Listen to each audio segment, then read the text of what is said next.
Hello everyone, আসসালামু আলাইকুম। সবাই কেমন আছেন? আজকে বানিয়েছিলাম একটা নতুন রেসিপি আলু দিয়ে, সেই ভাইরাল রেসিপিটা।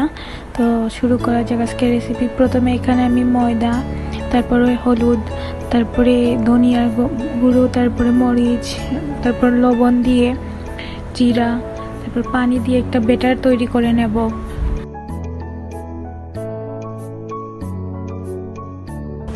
ব্যাটারটা যেন বেশি ঘন আবার বেশি পাতলা না হয়, মিডিয়াম মতো রাখবো। তারপর আলু কেটে রেখেছিলাম, আলুকে ডিপ করে ব্যাটারের মধ্যে, তারপরে তেলে ভেজে নেব।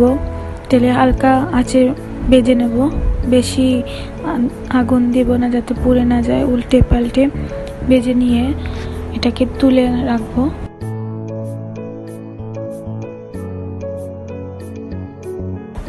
আজকের আমাদের সেই ভাইরাল আলু চিপসটি রেডি। সবাই জানাবেন কেমন হয়েছে। আসসালামু আলাইকুম।